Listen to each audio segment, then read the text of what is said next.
Greetings, Javier Rogers. This is Coach Ellis, formerly of Kestrel High School. I was your teacher many, many moons ago, and I wasn't as gray as I am now. But I was your teacher for physical education. I also helped with a little bit of basketball volunteering. But also I was athletic director for at least 1 year while at Kestrel. And I also volunteered to help the athletic department for the rest of my time there. I was there for 20 years.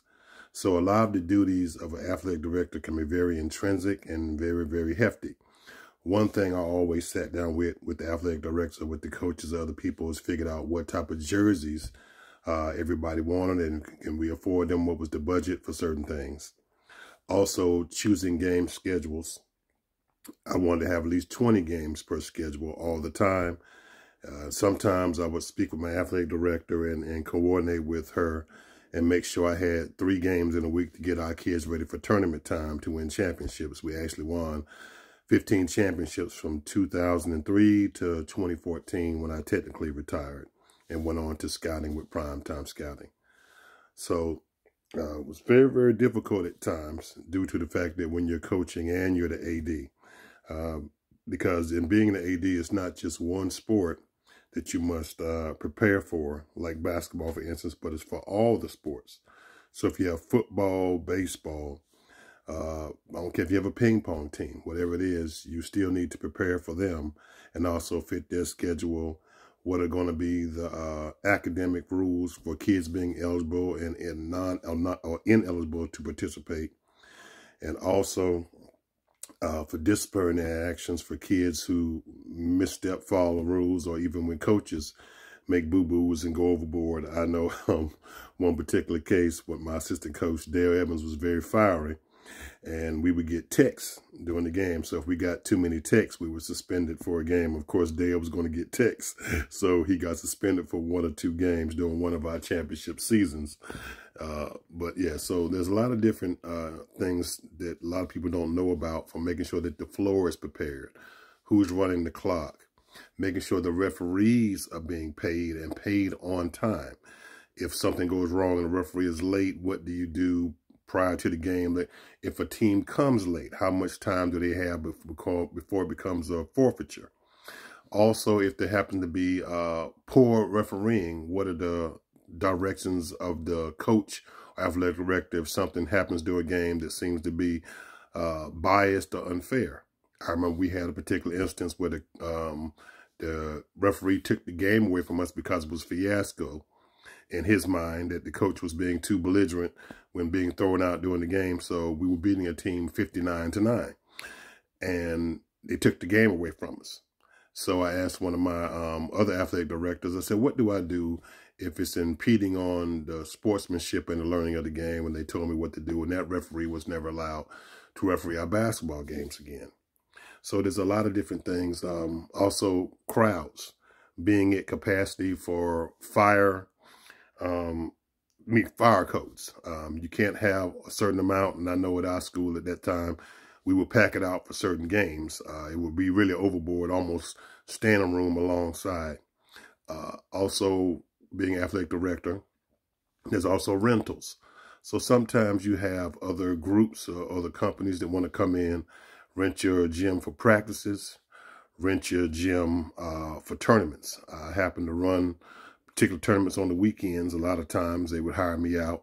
I run the clock, make sure, everybody's there doing what they're supposed to do, cleaning, getting there early, leaving late, making sure people leave the gym on time. The locker rooms are clean. There's a lot to being athletic director, and also taking care of the fields and securing fields outside for soccer, for lacrosse, or whatever. And also if there's inclement weather when it comes to lightning or whatever, that type of thing. Are you going to call the game, or are we going to take the 30-minute delay, wait it out, those type of things. So it's a lot into it. Having bus drivers, having gas to put in the bus, how many kids can go on the bus, those type of things. Or do you, as a parent, carpool your kids if you don't have that type of luxury? Do you have to communicate that with the parents?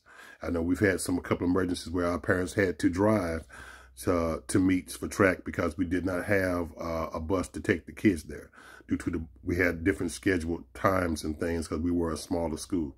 Sometimes the bigger schools don't have that issue, and sometimes they do, because if you don't have drivers, then that becomes an issue.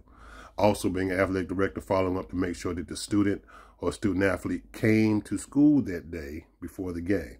You must check on that because according to the rules, if they did not come to school, at least do a half day, they are not eligible to play in that game. Yes. So there's a lot of different things that you must do as an athletic director. You got to be a coach. You got to be a parent. You got to be an extra father, grandfather, or mother, whoever you are, female, extra grandmom, whatever, auntie to the kids. And also being able to communicate with parents, also being able to set up awards nights throughout the season for all the different sports. That is a lot. So ordering the trophies and the other thing, making sure the names are spelled correctly, the years and date is right of the particular championships, or your MVPs, your co-MVPs, or coaches award. There's a lot of things that must be covered as an AD. And also scheduling pep rallies for your students and student athletes for big games, that type of thing. Also, having other groups want to use your gym for other engagements that not involve sports. One particular one, we were always in charge of making sure the gym was prepped for what we call it, orientations at Kestrel Heights back in the day. So everything had to be swept, clean, mopped, you know, for the wonderful dog and pony show. You want to make sure that the things look right when we did. So there's a lot of things to it. And also equipment. Equipment for the athletic director is key, because if you lose things, you break things, you got to replace them. Uniforms, the whole thing. Sometimes kids want to keep the uniforms. If they can pay for them, that'd be good. If you want to gift it to them, that's fine. But otherwise, just know, put that in your budget. It's going to cost because a lot of kids want to take that home with them, that memory of playing with that particular school or that particular group. It's really dear to them. So sometimes having that in your budget to be able to give that to a kid is a great gift to them, a great gift to the parent. Yeah. Also, picture days.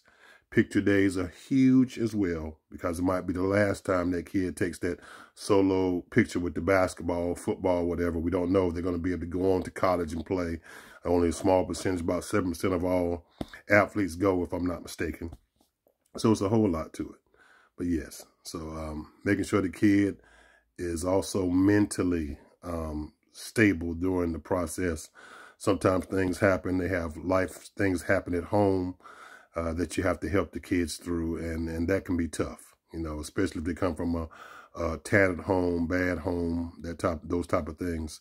So yes, but that's my take on being an athletic director. Once again, Javier Rogers, very proud of you for your academic prowess that you're taking towards your degree. You need anything else from me, thank you very much. On behalf of the lead scout and head recruiter for Primetime Scouting, thank you. Have a great day.